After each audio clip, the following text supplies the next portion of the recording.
Bismillahirrahmanirrahim. Bismillahirrahmanirrahim. Assalamualaikum warahmatullahi wabarakatuh. Waalaikumsalam warahmatullahi wabarakatuh. Alhamdulillah. Wassalatu wassalamu ala Sayyidina Muhammad ibn Abdillah wa ala alihi wa sahbihi wa man walah, amma ba'du. Yang saya muliakan dan saya hormati para tokoh agama, sesepuh, tokoh masyarakat, habaib yang tidak dapat saya sebutkan satu persatu, namun semuanya saya hormati dan saya muliakan. Yang saya hormati perwakilan dari pemerintah Provinsi Sumatera Selatan, Bapak Wali Kota Palembang, Bapak Hernojoyo, dan seluruh aparatur pemerintahan, rekan-rekan dari kepolisian, TNI, dan yang saya banggakan, yang saya cintai, bapak-bapak dan ibu-ibu, saudara-saudara, hadirin dan hadirat sekalian. Semoga kita semua selalu dalam ridho, keberkahan, dan maunah dari Allah Subhanahu wa Ta'ala. Alhamdulillah wa syukrulillah. Malam hari ini kita semua berkumpul dan bertemu dalam kesukacitaan menyambut Ramadan 1438 Hijriah. Saya mengajak kita semua, Bapak, Ibu, dan saudara-saudara, untuk tidak henti-hentinya bersyukur kehadirat Allah Subhanahu wa Ta'ala. Di sini Darussalam, tapi orang-orangnya penuh dengan daya perjuangan. Darussalam itu artinya rumah kedamaian. Kita umat Islam, kita bangsa Indonesia, manusia Nusantara ini cinta pada perdamaian. Tetapi cinta pada perdamaian itu bukan berarti bahwa kita adalah orang-orang yang lemah. Allah Subhanahu wa Ta'ala di dalam Al-Quran menyampaikan esensi dari agama Islam. Allah sampaikan, wallahu yad'u ila darissalam. Allah Subhanahu wa Ta'ala menyerukan kepada sesuatu agama Islam yang disebutkan atau diatributkan oleh Allah sebagai Darussalam, tempat keselamatan.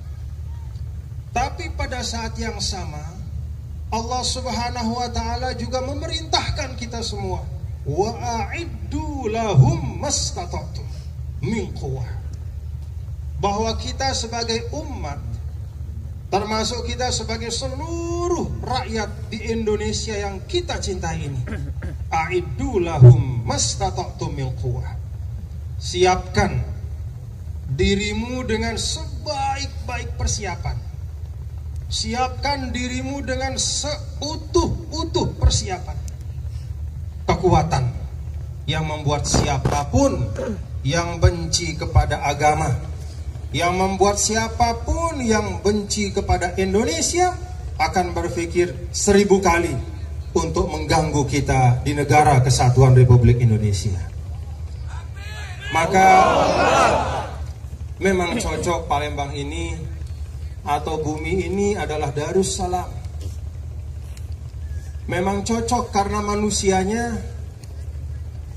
Saya hadir dalam banyak tablik akbar, tetapi baru sekarang inilah pada malam hari ini saya hadir di tablik atau pengajian atau majelis yang diisi dengan persembahan bela diri dari jawara-jawara. Itu hanya ada di Palembang. Maka tidak heran kalau dulu di tanah ini juga ada kerajaan besar dan kokoh.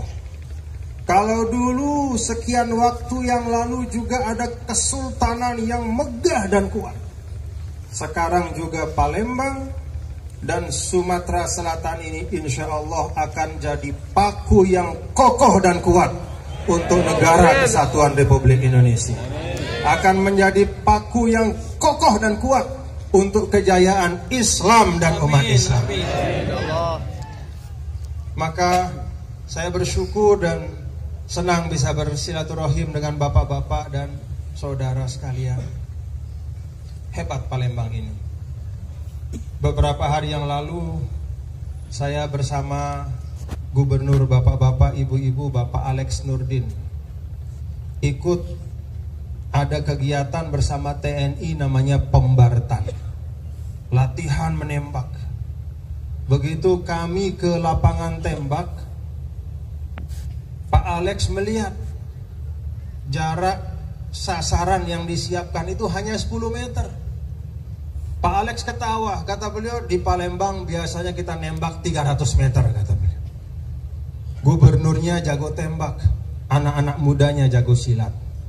Dan insya Allah seluruh lapisan masyarakat Palembang dan kita semua dengan keutuhan kita seperti pada malam hari ini, dengan semangat kita menyambut Ramadan seperti pada malam hari ini, insya Allah dan selamanya umat Islam akan menjadi elemen yang paling kuat untuk mempertahankan negara kesatuan Republik Indonesia. Takbir. Allahu Akbar.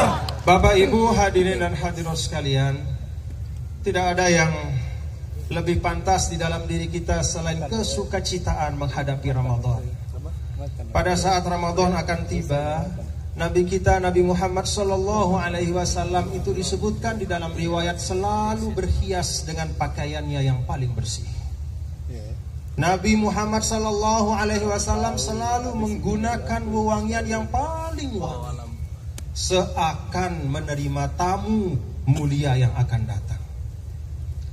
Rasul sallallahu alaihi wasallam mengumpulkan sahabatnya, kemudian menyampaikan kepada mereka, atakum Ramadan syahrun yaghshallahu fikum birrahmah.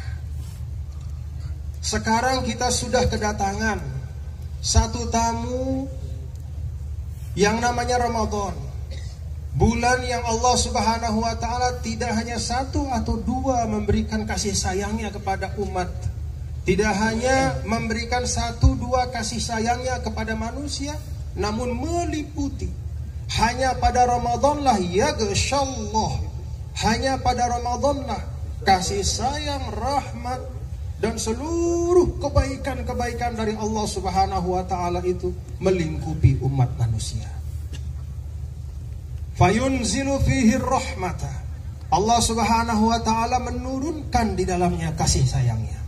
Wa yahuttul khataya, Allah Subhanahu wa ta'ala merontokkan dari manusia-manusia yang berdosa segala macam dosa mereka. Wa yastajibu fihi du'a, Allah Subhanahu wa ta'ala mengabulkan semua doa-doa dari hambanya yang ikhlas berdoa kepadanya. Wa yubahi bikum malaikata, tidak cukup menurunkan kasih sayang, memberikan ampunan,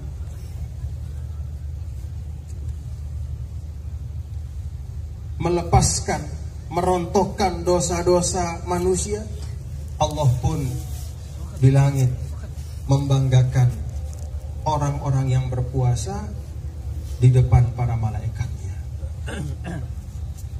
Maka puasa istimewa. Dan karena istimewa itulah bapak-bapak dan ibu-ibu hadirin dan hadirat sekalian, kita mentarhibnya dengan ucapan ahlan wa sahlan wa marhaban ya Ramadan. Selamat datang Ramadan. Semoga apa yang disampaikan oleh Ustadz Solhas atau Solmed yang beliau sampaikan tadi, semua karunia-karunia Ramadan yang disiapkan oleh Allah Subhanahu wa ta'ala kepada kita semua, mudah-mudahan dapat terlimpah kepada kita semua. Amin ya Allah. Bapak Ibu hadirin dan hadirat sekalian yang berbahagia, pada kesempatan malam hari ini saya ingin menyampaikan dua hal saja. Dua hal dari banyak pelajaran-pelajaran dan hikmah yang kita dapatkan di dalam bulan suci Ramadan. Pertama, Rasul sallallahu alaihi wasallam di dalam sebuah hadis qudsi menyampaikan, kullu amal ibni adam lahu illa siyam fa innahu li wa ana ajzi. Semua amal dari manusia, apapun namanya, karena amal itu bisa disaksikan, karena amal itu bisa dilihat oleh orang, karena amal itu bisa dinilai oleh manusia yang lain. Kullu amal ibni Adam lahu illa siyam. Semua amal-amal itu kembali kepada dia, kembali kepada yang mengerjakannya, illa siyam, kecuali puasa. Puasa itu kata Allah, fa innahu li, dia adalah milikku. Salat bisa dilihat oleh orang. Puasa, kalau kita tidak cerita, orang tidak tahu kita berpuasa. Maka puasa ini, bapak-bapak dan ibu, saudara-saudara sekalian, mengajarkan kepada kita keikhlasan dan komitmen. Ini yang pertama. Keikhlasan dan komitmen di dalam meyakini tuntunan-tuntunan Allah. Keikhlasan dan komitmen di dalam melaksanakan apa yang diperintahkan oleh Allah Subhanahu wa ta'ala. Keikhlasan itu akan melahirkan komitmen. Kalau kita ikhlas, kalau kita tulus, pasti siap untuk mengerjakannya. Kalau kita ikhlas, kalau kita tulus, pasti nyata dan wujud di dalam perbuatan kita. Kalau kita ikhlas dan tulus mengatakan Allahu Akbar, maka nyatalah di dalam perbuatan kita hanya Allah yang mulia di depan kita. Tapi kalau kita berteriak Allahu Akbar, namun masih banyak hal-hal lain di dunia ini yang lebih kita takuti selain Allah. Masih banyak hal-hal di dunia ini yang lebih kita cintai dibanding Allah. Maka kita perlu belajar keikhlasan dan komitmen. Puasa mengajarkan itu. Bapak, Ibu, saudara sekalian, komitmen yang ada dalam kehidupan kita adalah janji kita. Sekian bulan yang lalu, bapak-bapak dan ibu-ibu saudara sekalian,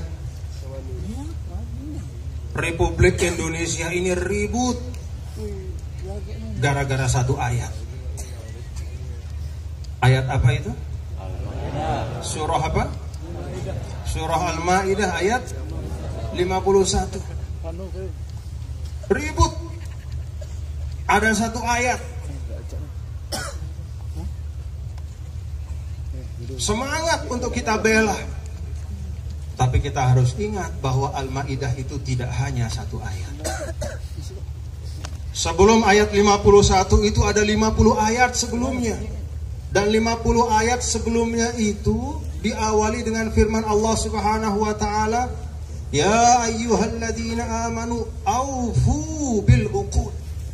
Wahai orang-orang yang beriman, tunaikan semua komitmen-komitmenmu, semua janji-janjimu, semua akad-akadmu.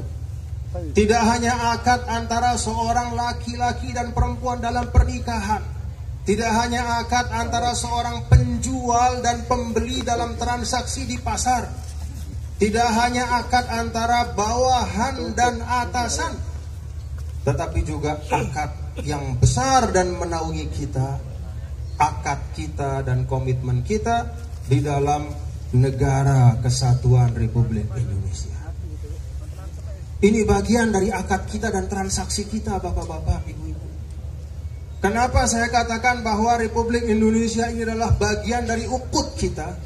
Karena yang memperjuangkannya, yang mengikhtiarkannya, yang berkorban karenanya dengan jiwa dan raga, di depan berdiri adalah para ulama-ulama dan santri. Di depan berdiri adalah umat Islam tanpa ada rasa takut, tanpa ada rasa khawatir, berkorban dengan segalanya. Kalau para pendahulu kita, ulama-ulama kita telah berkorban dengan jiwa dan raga untuk membentuk negara kesatuan Republik Indonesia, memerdekakan Nusantara dari penjajahan Belanda, maka artinya apa yang sekarang ada di tengah kita negara ini adalah sesuatu yang mulia yang diwariskan oleh para ulama dan pendahulu kita. Wajib untuk kita jaga. Ini tentang komitmen. Bapak Ibu, yuk kita baca di dalam suratul Nahl ayat 92. Allah Subhanahu wa taala mengingatkan kita, ada perumpamaan. Wala takunu kallati naqadat ghazlaha min ba'di quwwatin ankathan tattakhiduna aymanakum dakhalan bainakum an takuna ummatun hiya arba min ummah ila akhir ayat. Allah Subhanahu wa taala dalam Al-Qur'an itu banyak perumpamaan-perumpamaan yang indah. Allah Subhanahu wa taala di dalam Al-Qur'an tidak hanya bicara tentang halal dan haram, tapi juga adab, sikap dan perilaku. Allah Subhanahu wa taala di dalam Al-Qur'an tidak hanya bicara tentang yang boleh, tidak boleh, tetapi juga contoh-contoh yang bisa diteladani dan peristiwa-peristiwa yang harus dijauhi. Salah satu dari apa yang Allah Subhanahu wa taala ingatkan di dalam ayat ini adalah, dan janganlah kalian seperti seorang wanita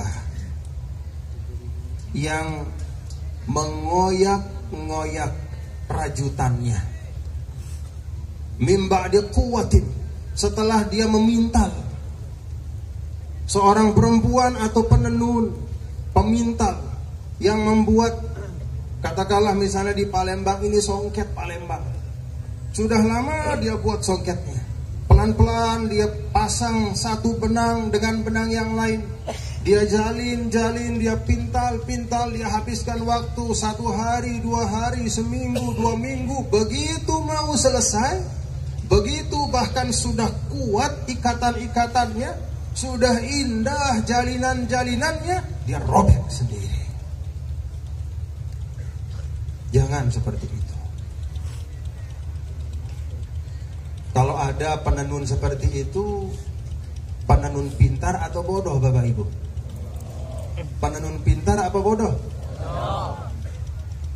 Sebodoh-bodoh orang adalah orang yang merusak apa yang telah dia kerjakan dalam waktu yang lama, dia ikhtiarkan dengan sebaik-baiknya, lalu kemudian dia robek-robek sendiri.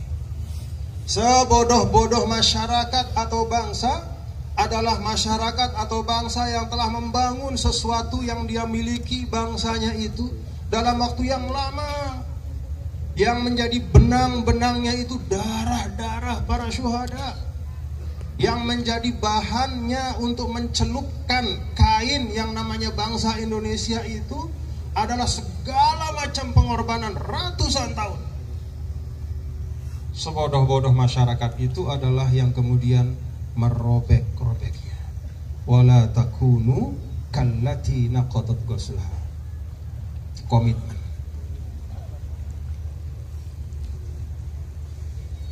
Di dalam ayat yang lain, bapak-bapak, ibu-ibu, ada ungkapan yukhribuna buyutahum biaidihim. Yang namanya merusak dari luar itu biasanya nggak sulit kita lawan. Tapi kalau daya rusak itu lahir dari dalam diri kita, sulit untuk kita hadapi. Maka puasa bapak-bapak dan ibu, saudara-saudara sekalian, dengan ungkapan baginda Rasul Shallallahu Alaihi Wasallam di dalam hadis qudsi ini, bahwa semua amal-amal manusia itu adalah miliknya kecuali puasa. Puasa itu sirrun bainal abdi wa rabbihi, rahasia antara manusia dan Tuhannya. Tidak ada yang tahu kecuali dirinya dan Allah Subhanahu wa taala, yang membuatnya tahan berpuasa di tengah panas yang luar biasa, di tengah lapar yang luar biasa adalah komitmennya dan keikhlasannya kepada Allah Subhanahu wa taala. Maka pelajaran tentang komitmen itu, pelajaran tentang keikhlasan itu, mari kita bawa dalam keseharian kita. Jaga hal-hal baik yang sudah kita miliki. Mata fuqida syai' urifat qimatuhu, kata orang Arab. Sesuatu itu kalau ada sering kita lupa syukuri. Begitu dia lenyap, barulah kita berlelah-lelah mencarinya. Orang yang sehat bangun pagi, banyak yang lupa mengucap hamdalah, mengira sehat itu miliknya selamanya. Tapi begitu dicabut oleh Allah ganti sakit, barulah dia istighfar tidak habis-habis. Puasa mengajarkan kita keikhlasan dan komitmen.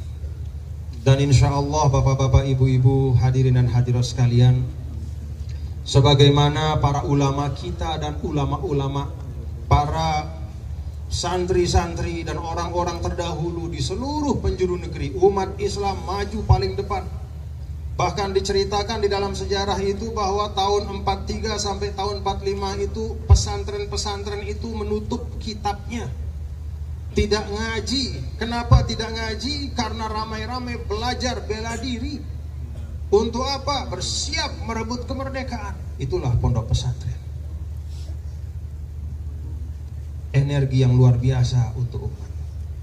Maka tadi kita saksikan anak-anak kita yang beratraksi di depan kita, sebagian dari mereka adalah anak-anak dari pondok pesantren. Di pondok pesantren diajarkan cinta tanah air. Di pondok pesantren diajarkan cinta kebenaran. Di pondok pesantren diajarkan cinta Allah dan Rasulnya. Di dalam pondok pesantren diajarkan untuk membela kebenaran dengan harga apapun. Itulah elemen utama di dalam kekokohan bangsa yang kita cintai, bangsa Indonesia. Yang kedua, Bapak Ibu Saudara sekalian, Rasul Shallallahu Alaihi Wasallam di dalam sebuah hadis beliau menyampaikan, asyamu junnatun fala yarfuth wala yajhal wa inimru'un qatalahu aw syatamahu falyaqul inni sha'imun inni sha'im, atau kama qala alaihi salatu wassalam. Nabi menyampaikan puasa itu adalah pengendali. Junnah itu seperti Junnah itu apa bahasa kita? Tameng. Nah, tameng.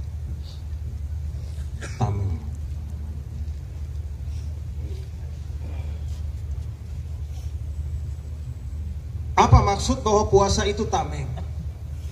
Karena orang yang berpuasa itu dia seharusnya mampu mengendalikan dirinya. Fala yarfuth, jangan berucap yang buruk. Wala yajhal, jangan berbuat yang buruk. Wa inimru'un qatalahu aw syatamahu falyaqul inni sha'im. Kalau ada orang yang menantang, yang mengajak berkelahi atau mengajak untuk saling umpat, katakan, aku puasa. Itulah salah satu dari esensi puasa, pengendalian diri. Bapak-bapak dan ibu, hadirin dan hadirat sekalian yang berbahagia, akhir-akhir ini bangsa kita dicoba oleh kejadian-kejadian yang disebabkan karena sebagian kita tidak bisa mengendalikan diri, berbicara sembarangan, berlaku dan bersikap yang tidak bisa dipertanggungjawabkan, resah, panas suasana kita. Di sudut-sudut Nusantara ada letupan-letupan. Apa sebabnya? Karena tidak mampu menjaga dan mengendalikan diri.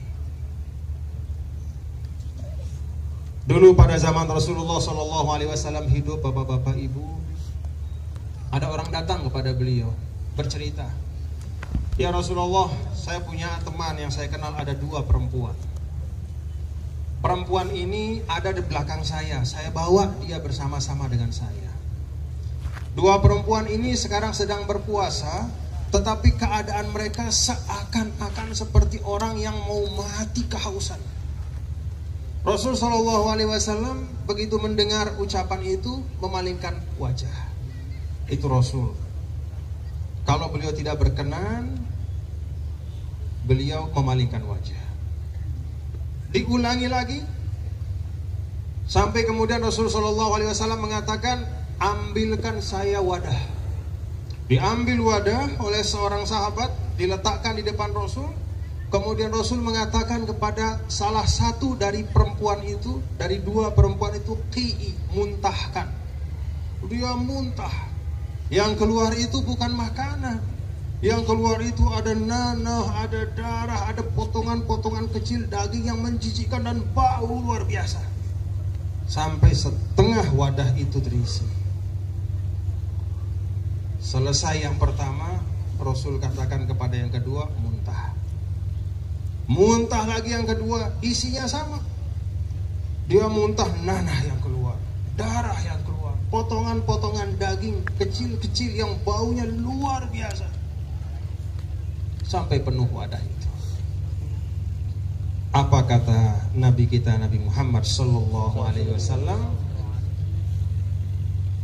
Inna hataini somata amma ahallallahu lahuma wa aftarata ala ma harramallahu alaihima. Fakanat ihdahuma jalasat ilal ukhra wa syatamatin nas.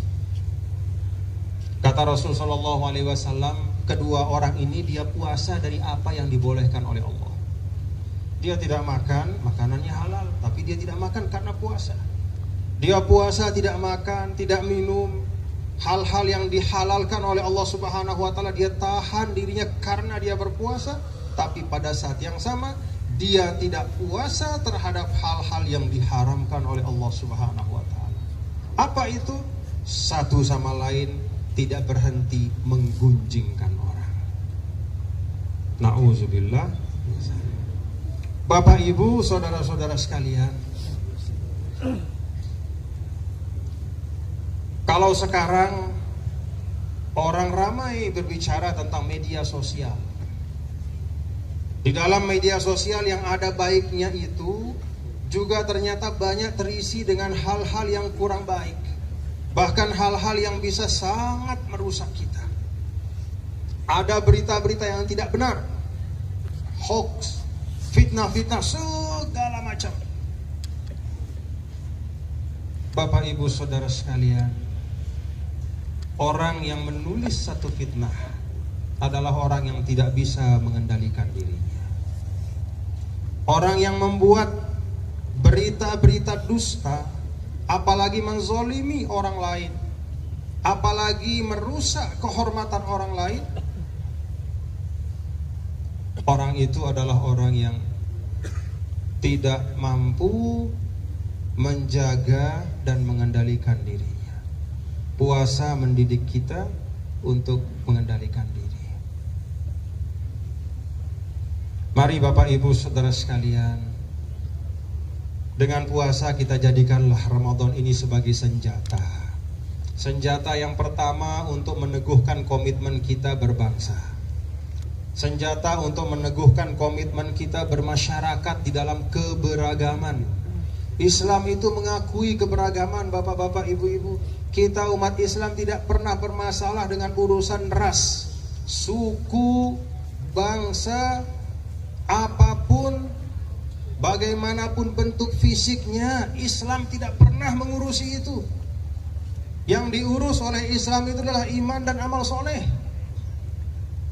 Bentuk fisik seseorang, apa rasnya, bangsanya apa, jenis kelaminnya apa, sukunya apa, itu bukan urusan kita sebagai manusia. Allah telah menciptakan kita semua dalam segala keindahan keberagaman ini. Ada dua yang diajarkan oleh Allah di dalam perbedaan-perbedaan. Yang pertama adalah al-hiwar dan yang kedua adalah at-ta'aruf. Kalau kita berbeda, Bapak Ibu, ini tadi di depan kita banyak sekali perguruan-perguruan yang beda-beda ilmunya. Berbeda-beda ilmu bukan berantem. Berbeda-beda ilmu bukan sebab menjadi saling sombong.